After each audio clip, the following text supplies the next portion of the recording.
Hello everyone, welcome back to another mini blog. সকাল সকাল 6টার সময় উঠে স্নান ধান করে রেডি হয়ে বসে পড়েছি।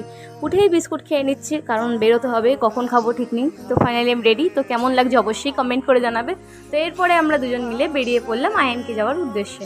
তো আজকে আইএনকে যাওয়ার উদ্দেশ্য হলো আমাদের একটা সেমিনার আছে রেডিওলজি।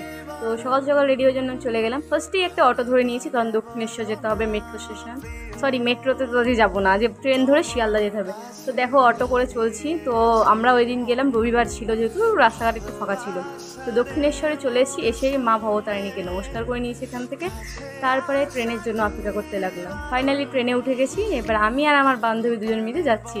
তো আমরা প্রথমে দাঁড়িয়ে গেছি। তারপর দেখো ট্রেনে সব দেখলে কান্না ভালো লাগে, খুবই পছন্দের জিনিস।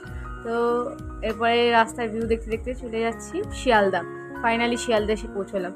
কিন্তু আমরা একদমই রুট চিনি না, তো দুজন মিলে যাচ্ছিলাম বাস ধরার উদ্দেশ্যে। কিন্তু অনেকক্ষণ ওয়েট করার পর বাস না পেয়ে লাস্টে ক্যাব বুক করতে বাধ্য হলাম।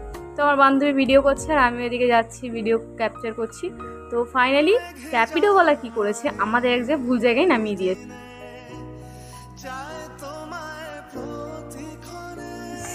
র্যাপিডোওয়ালা জান্নাতুনকে ভুল রাস্তায় নামিয়ে দিয়েছে। 2 কিলোমিটার হাঁটতে হলো, যার জন্য আমাদের টাকাটাও জলে গেল। জানি না কখন পৌঁছাবো, খেয়ে গেলাম। স্যার আমাদের জোর ঝাড়ু দেবে। ফাইনালি একে ওকে জিজ্ঞাসা করে ম্যাপ দেখে নিউরো সায়েন্স হসপিটালের সামনে আসতে পেরেছি। তো এরপরে আমরা গেলাম, আমাদেরকে খুব খাতি যত্নের সবাই লিফটে তুলে দেওয়া হলো। লিফটে করে গেলাম ওপরে এসে দেখি সুন্দর করে সাজিয়েছে। তো ফার্স্টে গিয়ে আমরা নাম রেজিস্টার করে নিলাম, দিয়ে দিল গিফট। তো গিফটটা দিয়েছে পরে দেখাবো। আর এখানে এই যে সাইন করে দিয়েছে, সার্টিফিকেটও প্রোভাইড করা হলো। তারপর চলে এলাম। ভাগ্যিস একদম পারফেক্ট টাইমে এসেছি, সবে জাস্ট ইন্ট্রোডাকশন চলছে।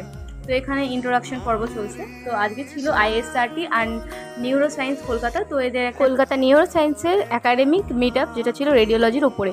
আর বিশেষ আকর্ষণ ছিল এমআরআই। তো এমআরআই ওপরেই ফোকাস করে প্রোগ্রামটা অ্যারেঞ্জ করা হয়েছে।